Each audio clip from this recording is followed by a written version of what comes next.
Evening all. Roger in the kitchen. What to do with, do you ever get that if you're growing fruit or vegetables and all of a sudden in the summer you get so much of something you don't know what to do with it? Well, it's been like that in the school garden. We've had plums coming out of our ears, managed to keep them from going too ripe until the children came back, and now we've been selling them off in the first week of term, and I've picked some that have gone slightly overripe, if I'm honest.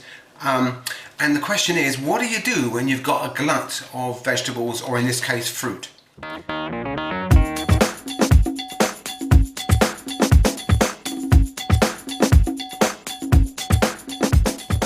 So we're going to show you a couple of options here, and one of those is to cook these up into Roger's infamous, slightly laxative fruit soup.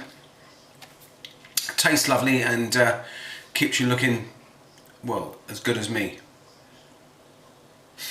which is perhaps not the best advert, but it tastes delicious. So we've got our plums. This is a variety called Czar, and it's a lovely tasty variety. It's got that slightly, they are sweet, but it's got that slightly kind of almost like spicy background flavour to them. Yellow flesh, I'll start cutting these open in a minute, and nice purple skins.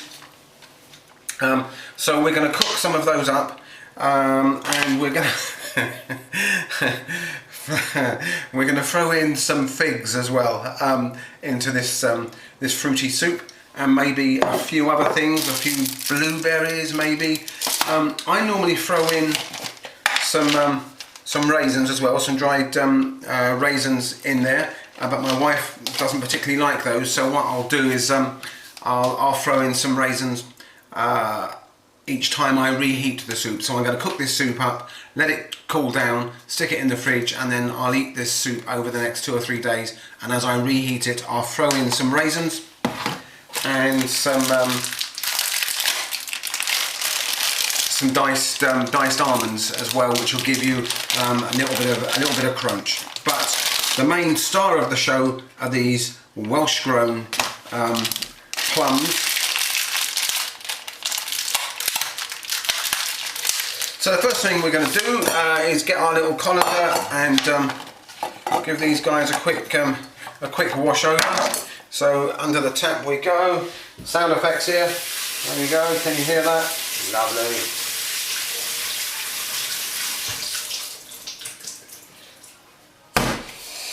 There we are. So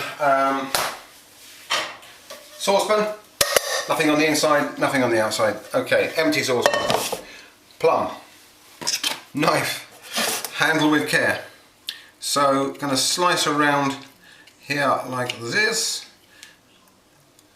There you can see that lovely yellow flesh, and we're just going to zip that stone out of there, and that can go into the saucepan. So we're going to work our way through these. Some of these are very ripe. But they'll be very tasty. The trick is you've got to resist. You've got to resist eating them. Lovely. Perfect. What a flavour. Yeah, delicious. Now, I've mentioned to you that we've got 2 options on what we can do with these here plums. I'm going to be making the fruit soup. But the other thing you can do, and I tried this a couple of weeks ago, is freeze them. So all you need to do if you want to freeze the plums, and then you can defrost them sometime in the autumn, early winter, and eat them as like fresh plums, is to slice them like I have here into half, and then what I did a couple of weeks ago is then I put the plums onto some tissue paper like this,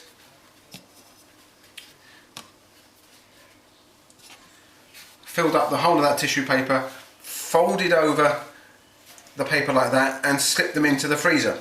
So freezer's over here. Hello. Stick them into the freezer drawer overnight, and by the time you bring them out of the freezer in the morning, they will be nicely frozen, but by doing this you stop them sticking together. You don't want them all stuck together, so you've got to prise them apart. They come out perfectly formed, nicely frozen, and then you can take them out of the paper. And what I did, let's see if I can find them.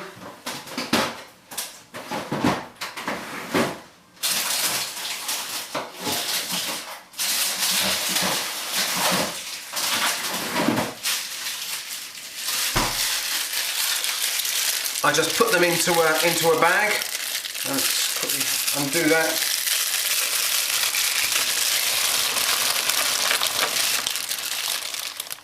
And there they are. They're not sticking together, they're all nicely separated, and you can take those out of the freezer as you want them then through the autumn, leave them to thaw out for an hour or two, and you can have almost fresh frozen plums through the autumn and early winter. So I'm going to pop those back into the freezer for my winter treat.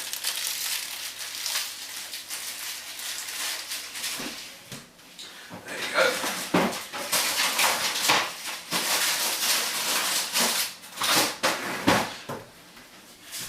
But as I say, we've got enough in the freezer, so what I'm going to do is now work through the rest of these plums, splitting them open, getting rid of the stones and prepping them up then to be cooked.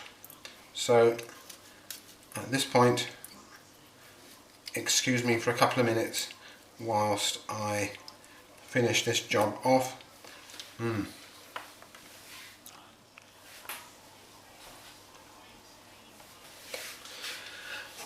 Right, there we go. So we've got a nice little kind of, well, it's not quite half a pan full of saucepan full of those nicely sliced plums, and now we have some of our brown turkey English or Welsh grown figs, very, very juicy, and all we're going to do is top and tail them. So what goes the top there?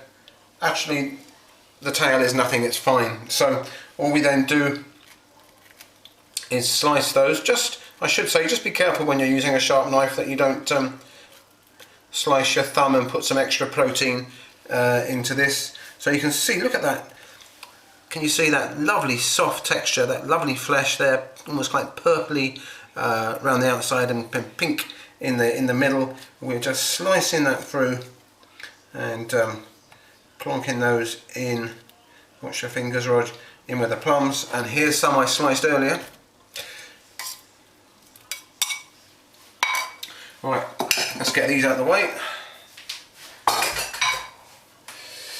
So I'm going to stick some blueberries in here now. I'm just going to quickly grab a handful of them under the tap with them.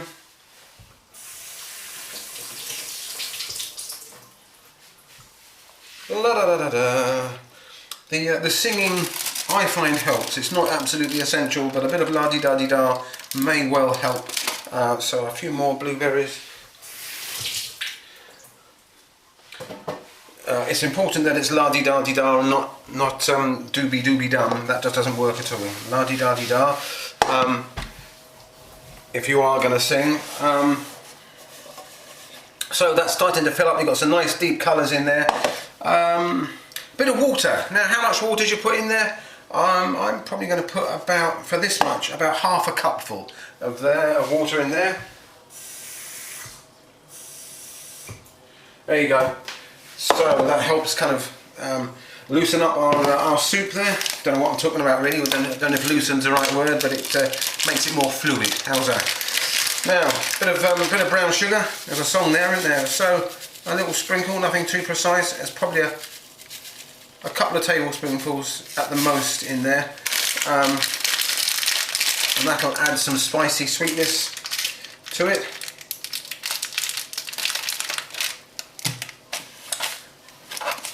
Do you want to have a look? There you go. There's our mix in there. The plums, the figs, the sugar, and nice bunch of blueberries, and some water. You can just see spilling around in there. So over on the oven we go. Now, how am I going to do this whilst holding the camera? That's going to be tricky, isn't it? Hang on a second. There we go. So we've got him on a very low heat there, so we can bring him up to a very gentle simmer, and it's just starting to bubble away in there. Lovely, lovely.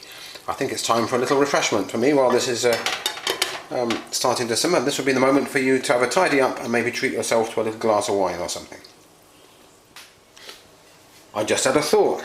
I thought, if we're going to, rather than just having a drink of mulled wine, why not pour a little bit in with the, this is an optional extra for a little bit of flavour, maybe a little bit of a kick. We'll stick a bit of mulled wine in there, and the rest I will guzzle down now. So we'll leave that to simmer in there now. Alright, so it's been on now for a few minutes, maybe 5 minutes, and I can hear it start, oh look at that, starting to bubble there. So we'll just give it a bit of a stir, keep it mixed, and we don't want to cook this too quickly. I love to get them really nicely stewed, so all those flavours kind of absorbed by the flesh of the plum. So I'm going to turn that down to pretty much just above a minimum setting there. So having kind of got it up to a kind of bubbling stage within 5 minutes, I'm going to leave it now for probably about 20-25 minutes just to simmer very, very slowly, and fill this kitchen with the lovely smell of fruit, a little hint of the spices from the mulled wine, and the sound of my tummy rumbling and the pot gurgling there. Ooh, I love doing this stuff. There we go. Look. Wow, look at that. So it's had 20 minutes, and that looks like it's cooked enough. So we've still got enough body on those plums to give you something to bite into, but you've got a lovely rich juice there that's full of flavour. It's got a kind of a slightly sharp tang to it from the plums, but that little bit of sugar and the other stuff that we've thrown in there, the figs, add the sweetness. And then, as I say, when I'm going to leave this now to cool off. It will take an hour or more to cool off there, and it's still going to be cooking those pieces of plum down even more, so that they're really soft. But once it's cooled off, I'll put it in the fridge, and then I'll serve it up. We're probably going to get, I imagine, 3 or 4 helpings out of that. And when I reheat mine, I'll stick a few grapes in there. No, well, I could stick some grapes in actually, but I'll certainly stick some raisins in there, which will just add a bit more sweetness, a bit more texture to it, and a few of those sliced almonds. Maybe a little dollop of ice cream in there, and I'll be as happy as Larry. Have a go at this and let us know how you get on. Thanks for watching. Any comments, questions, please ask those questions, leave those comments just underneath this video on YouTube. Someone said actually you could probably subscribe to my channel. Well, that's a dodgy decision to make, but you'd be very welcome, and we would be pleased to see you. Thanks very much. Enjoy.